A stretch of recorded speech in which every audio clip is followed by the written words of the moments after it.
رقت عيناي شوقا ولطيبة ظرفت عشقا فأتيت رقت عيناي شوقا ولطيبة ظرفت عشقا فأتيت۔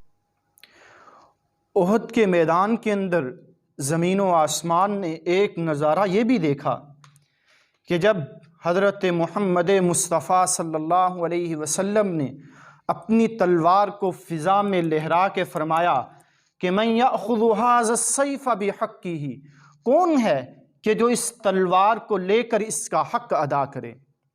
آپ علیہ السلام کے صحابہ اکرام سب کے یہ چاہت اور خواہش تھی کہ یہ تلوار ہمیں عطا کر دی جائے، لیکن ساتھ ساتھ یہ سوال بھی سب کے ذہنوں میں تھا کہ اس تلوار کا حق کیا ہو سکتا ہے۔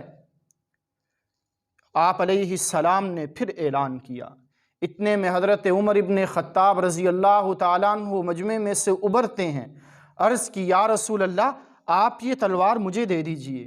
آپ علیہ السلام نے پھر اعلان کیا، حضرت عمر کو نہیں دی، کہ من یأخذ ھذا السیف بحقہ، کون ہے جو اس تلوار کو لے کر اس کا حق ادا کرے۔ حضرت زبیر ابن عوام رضی اللہ تعالیٰ عنہ کھڑے ہوئے، آپ نے یہ تلوار ان کو عطا نہیں فرمائی۔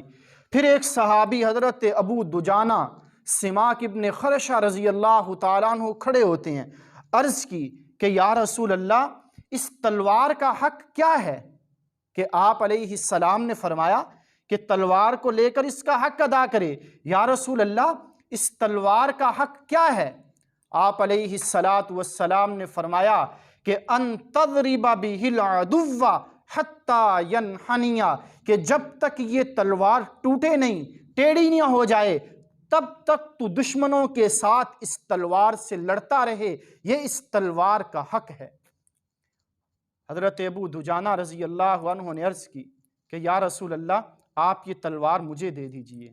آپ علیہ السلام نے یہ تلوار حضرت ابو دجانہ رضی اللہ تعالیٰ عنہ کو عطا فرمائی۔ حضرت ابو دجانہ رضی اللہ عنہ نے پھر واقعی ہی اس تلوار کا حق ادا کیا اور تلوار کو لے کے بڑے مجمع کے اندر گھس گئے۔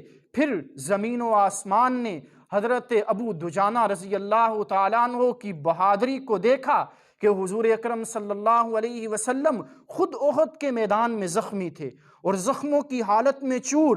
ایسے وقت میں جب آپ علیہ السلام پر تیروں اور تلواروں کی بارش تھی، حضرت ابو دجانہ وہ سینہ سپر ہو کر وہ امام الانبیاء علیہ السلام کی حفاظت کے لیے سامنے تھے۔ جو تیر آتا، جو تلوار کا وار آتا، وہ حضرت ابو دجانہ اپنے سینے پہ برداشت کرتے۔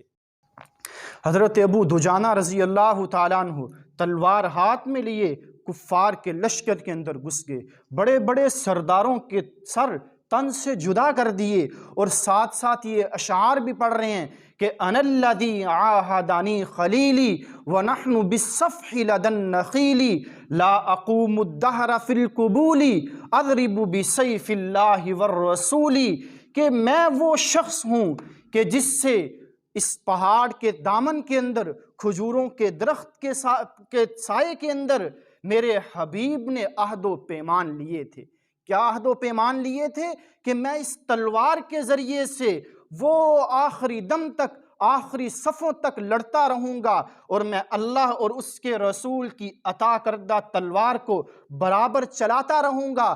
پھر یہ زمانے نے دیکھا کہ واقعی حضرت ابو دجانہ رضی اللہ عنہ نے اس تلوار کے حق کو ادا کیا، اور صحابہ دیکھتے تھے جان نثاری ابو دجانہ کی کہ تھی بیٹھی ہوئی ایک دھاک اس مرد یگانہ کی، رسول اللہ کی بخشی ہوئی شمشیر چلتی تھی، رسول اللہ کی بخشی ہوئی شمشیر چلتی تھی، تو گویا آس پائے گردش تقدیر چلتی تھی۔ وہ سب افسر جو بنیاد فساد جاہلانہ تھے، وہی جنگ احد میں زیر تیغ ابو دجانہ تھے۔ اب اتنے کے اندر اس تلوار کے نیچے ایک عورت ہندا آ جاتی ہے۔ اب سوچا کہ یہ تو امام الانبیاء کی تلوار ہے، تو کیا میں اس کے ذریعے سے ایک عورت کو قتل کروں گا؟ نہیں نہیں نہیں نہیں نہیں نہیں نہیں، حضور کی تلوار ایک عورت پر نہیں چل سکتی، یہ شمشیر رسالت ہے ستودہ اور محمودہ، کروں گا نہ عورت کے لہو سے اس کو آلودہ۔ ہاں، تلوار کا پھر حق ادا کیا ہے۔ آخری صفوں کے اندر بھی حضرت ابو دجانہ رضی اللہ تعالیٰ عنہ اس تلوار کے ذریعے سے کفار